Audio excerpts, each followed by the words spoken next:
Hi guys, what's up? This is Pain User, joined alongside by HD. Hi guys, what's going on? The map here is Daybreak. This is the semifinals of IPL4 Qualifier number 1. Oz and Puma are going head-to-head, and we have Oz spawning as our blue Protoss in the top right-hand corner. Over yonder in the bottom left, we have his opponent, the red Terran Puma. Once again, this is game 2, and the map is Daybreak. Yeah, and Puma taking the first game against Oz, very convincing fashion. And we talked a lot about this a little bit before, Pain User, that Banshee and the proxy location of that Banshee, just incredible. Your thoughts? I mean, the Banshee did so much damage in game 1. You mentioned the first Banshee coming in did what, like 20 kills or something like that? On the Harvesters. Yeah, and then the thing is Oz's macro is really, really good, and the only thing that really kept him alive there in that second game was the fact that he had a third base. The first game. Or in the first game was the fact that he had a third base and that his hold was so well executed. I mean, he blinked those stalkers around behind, was able to isolate the tanks and then isolate the Marines from the tanks, force field in between the two, and then just take out the tanks. So Oz's hold was great. And the only thing really is that he didn't have a robo in time. He didn't have that early ops. Yeah, and all things considered, if he had, well, think about how much more resource he would have had with those 20 probes obviously not dying. I mean, his micro was really good. He was able to hold off the tanks. It almost looked like he was going to win that battle, even though he had that deficit. Yeah, and I feel like even if he had lost 7 or 8 probes, he still would have been okay. But 20 is just a deficit that's very difficult to recover from. So definitely look to see an earlier robo this game. We'll have to see if Oz contours his build a little bit. And I know we spoke about this earlier in one of our casts.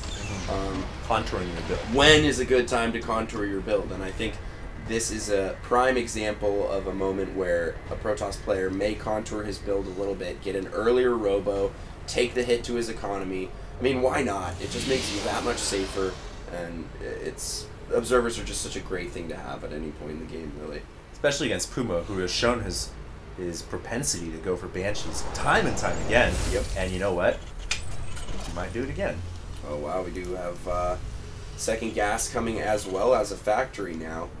No command center. No CC, so he's definitely going for a quick starport here. Maybe going for a 1-1-1 all in again. Who knows? Let's see what Oz is up to over on the other side of the map. It looks like he's just playing things pretty standard here. Nothing out of the ordinary. Yeah, he doesn't have the second gas though, so if he does go for a quicker robotics, there it goes, that second gas is going down right now. So if he does go for that quick robotics, he's going to be very thankful, because it definitely looks like we're going to have some kind of starport play here. Coming out of Puma, there is a bunker coming up right now at the front door, but the Zealot is already there, and the Marines have to run back. There's not enough Marine firepower to deal with the single Zealot, and the Zealot slashes away the SCV that was constructing that bunker and forces the cancel, and now that the Stalker is here, big trouble for Puma. Definitely big trouble for Puma. One SCV has already gone down. I think he might pick up another SCV here.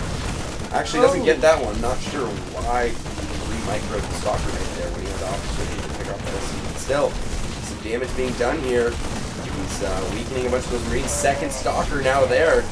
Wow. He's going to start picking off some units here. Oh my goodness. Did you notice Oz's Stalker micro right there? He was pulling that Stalker, the weakened one, back just an inch every single time to pull it away from the Marine firepower range.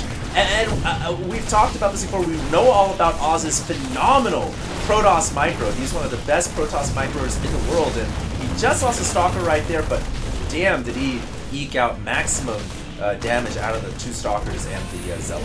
Yeah, absolutely. That was some great micro right there from Oz.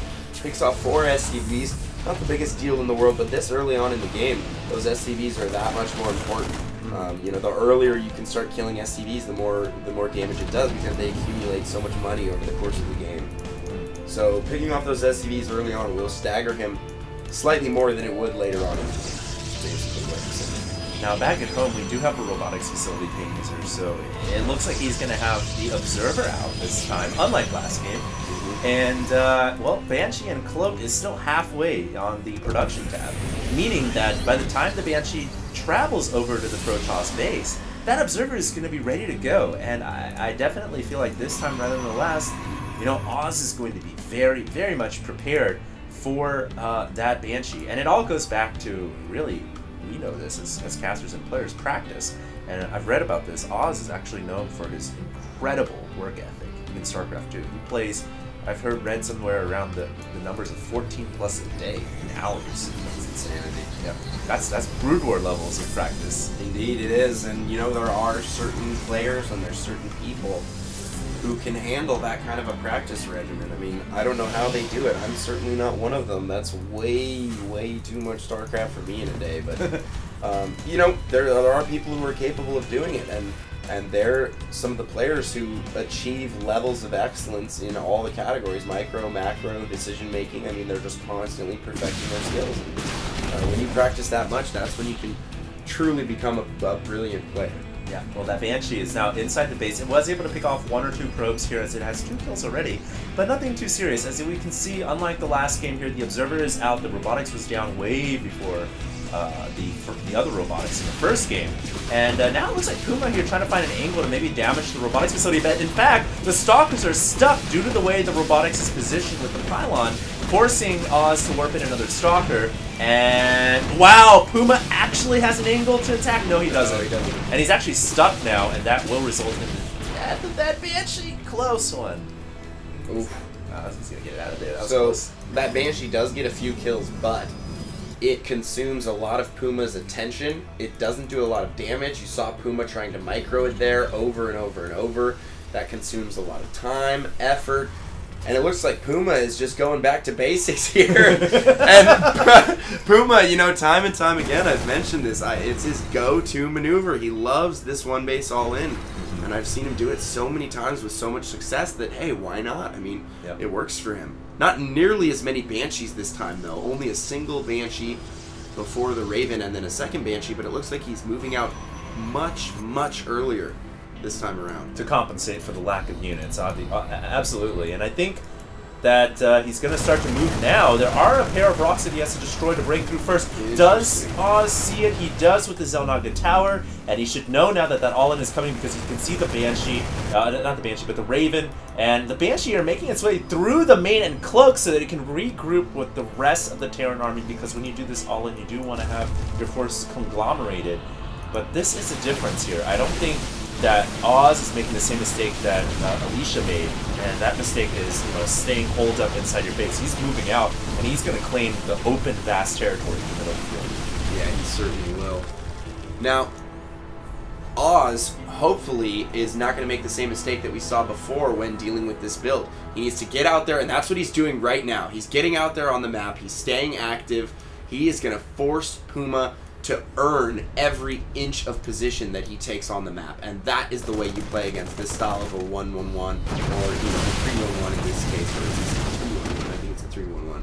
Any form of a one base all in, though. This is what you need to do. You see Oz, he's out there, he's dancing around, he's forcing PuMa to take time, and he's also not allowing PuMa to feel at ease moving across the map. It's going to take PuMa much more time to safely move across the map, and that's the key. Yeah, and there's a pylon back here, too, that he's going to have to deal with, I think, before he can actually push out. Yeah. He's having to check for these pylons. He's having to pick them up. Oz is just doing a great job throwing little monkey wrenches at him and just slowing him down. That's all he's doing right now. And during all this time, he's able to macro a huge force in the middle. And, of course, the middle of the field, I think, favors Protoss a lot more than the Terran, because then the tanks can't maximize their splash damage nor their firepower. And now we do have that robotic support bay coming down. It is very important, if you're going to hold off this all-in, to get some Colossus out. And he doesn't have Colossus quite yet. So he is still in a danger zone, but his army is very, very big, despite not having Colossus. Yeah, his army's huge, and it's only going to get bigger from here. PuMa needs to make a move very soon, because Oz is starting to run away with the supplies here. Yeah, 2 base against 1 base. And this is really when the 2 base starts to pay dividends. It's really going to kick into high gear here around this time. We're at the 13-minute mark right now, and here PuMa goes. He's making his move. He's already to the second Xel'Naga, and he's going to work up on the natural in just a second here. SCV's following suit as well, so this is 100% all in for PuMa. He has no intentions of falling back or, potentially he's just all in, 100%. Yep, he's all in. Here comes the Marines and the SCVs, and the tanks are sieged up to provide that backup firepower. That another tank is coming in to join the fray as well. There are 4 Banshees and a Raven as well. So the army from PuMa is quite massive as well, guys. But that first Colossus is out on the field. Extended Thermal Land's not quite done yet. It's getting there. It is definitely close, though. The longer PuMa takes to leapfrog his tanks, the closer that range is going to get. And once it is, then, of course, Oz can start to outrange the tanks. But this is going to be a very, very close battle. Notice how Oz is concaving his units to help spread them out. And he is going to pick off a couple of Banshees here. Or will the Banshees actually do more damage? No, I don't think they did. But they did pull back without losing a single one. Well, I mean, the Banshees getting repaired now. The Banshees were doing quite a bit of potshot damage to the tanks. And, I mean, the Banshees were doing quite a bit of potshot damage to the Stalkers. And here we go. Probes being pulled off the line. Marines taking out all of the probes almost instantaneously. Beautiful, beautiful moves thus far from Oz. Gets the flank as well. And I think PuMa is going to have to throw in the towel on this one. Love the flank, man. I think those Stalkers all came from that pylon that was erected at the potential third. And 2 Immortals as well. Yeah. Did he just leave a portion of his army outside the base? Actually, you know what? Well, this is our bad for not seeing it. Well, this is one of those times when it's great to cast from a replay because you can see, and wow, his army was actually chilling at the Zonga Tower that entire time. Half of it was at least. Incredible. It's a very nice play. And that means this series is now officially tied up with PuMa and Oz holding 1 apiece. We're going to see who gets a tiebreaker to qualify for IPL4 coming up next.